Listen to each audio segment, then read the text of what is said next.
నేను గతంలో ఉన్న పార్టీలో ఒక గుంటనక్క గారు ఉంటారు, వారిని మీరందరూ హరీష్ రావు గారిని పిలుచుకుంటారు.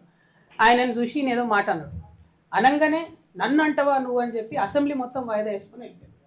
అరే ఒక్క మాట వ్యక్తిగతంగా ముఖ్యమంత్రి ఏదో నిన్నంటే మొత్తం అసలు ప్రతిపక్షమే లేకుండా, ప్రతిపక్షం అంటే ఏంది? ప్రజల గొంతుక. ప్రతిపక్షం అంటే ఏంది? అన్యాయం ఎట్లా జరుగుతుందని ప్రశ్నించేటటువంటి ఒక వాయిసే ప్రతిపక్షం. It is not a party, it is a big responsibility. దాన్ని వదిలేసి మొత్తం సభ 5 రోజులు ఎట్లా మీరు బాయ్కాట్ చేసిపోతారు? ఏంది కేవలం హరీష్ రావు గారిని ఒక మాట అన్నందుకు బాయ్కాట్ చేసిపోతారా? కేసీఆర్ గారిని ఎన్ని తిట్లు తిట్టినా రేవంత్ రెడ్డి గారు? ఎప్పుడన్నా బాయ్కాట్ చేసిన హరీష్ రావు గారు? మొన్న ఈ గుంటనక్కకు డిప్యూటీ ఫ్లోర్ లీడర్ ఇవ్వగానే నేను చెప్పిన బీఆర్ఎస్ పార్టీని ఎవరు కూడా కాపాడలేరు అసెంబ్లీకి రాకపోతే అని. ఏం చేసిరు నిన్న?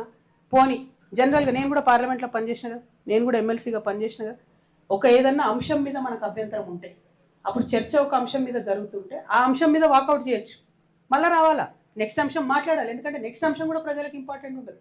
నిన్న మూసీ ఇష్యూ టైంలో డిస్ప్యూట్ అయింది. మూసీ అయిపోయినాక ఏం చేసిరు? హైదరాబాద్లో 300 డివిజన్లు చేయడానికి బిల్లు పెట్టిరు. మరి అది అవసరం లేదా చర్చ? మనం 1/3 తెలంగాణ పాపులేషన్, 3వ తెలంగాణ పాపులేషన్ హైదరాబాద్లో ఉంటుంది. వాళ్ళకి సంబంధించి అంత పెద్ద నిర్ణయం జరిగితే ఎక్కడుంది ప్రతిపక్షం వాయిస్? లేదు. ఎందుకంటే హరీష్ రావు గారిని ఆయన ఏదో అన్నాడు కాబట్టి ముఖ్యమంత్రి గారు వీళ్ళు పార్టీకి వాకౌట్ చేసిపోతారు. అసలు నేను ఇవాళ రెండు స్పష్టంగా తెలంగాణ ప్రజలను, బీఆర్ఎస్ పార్టీని ఒక ప్రశ్న అడగదలుచుకున్నాను. ఈ వాయిదా వేయాలనే నిర్ణయం డెప్యూటీ ఫ్లోర్ లీడర్గా హరీష్ రావు గారు తీసుకున్నారా? నేనైతే ఆయనే తీసుకున్నాడు అనుకుంటున్నాను. ఎందుకు? తర్వాత మైకు మన ఇంకొక డెప్యూటీ ఫ్లోర్ లీడర్ గారికి ఇస్తే, సవితమ్మ గారికి ఇస్తే, వద్దు నేను మాట్లాడా, నా టైం కూడా హరీష్ రావు గారికి ఇవ్వండి అని ఆమంటారు. తర్వాత ఇంకో deputy floor leader Srinivas Yadav గారికి ఇస్తే, వద్దు నేను మాట్లాడా, నా టైం కూడా ఆయనకే ఇవ్వండి అంటారు. అంటే అందరు డెప్యూటీ ఫ్లోర్ లీడర్ గారికి ఈ ఒక్క ఫ్లోర్ లీడర్కే టైం ఇవ్వండి అని అడిగితే వాళ్ళు ఇవ్వమన్నారు. సరే, కాంగ్రెస్ తొండి చేసింది అన్నది పక్కన పెడితే బీఆర్ఎస్ ఇష్యూ ఆలోచిస్తే ఈ నిర్ణయం హరీష్ రావు గారు తీసుకుంటే డెఫినెట్గా కేవలం బీఆర్ఎస్ పార్టీలో ఇవాళ మొత్తం హరీష్ రావు గారే ఆయన ఒక గుంపు తయారు చేసుకుంటున్నారని క్లారిటీగా అర్థమైంది.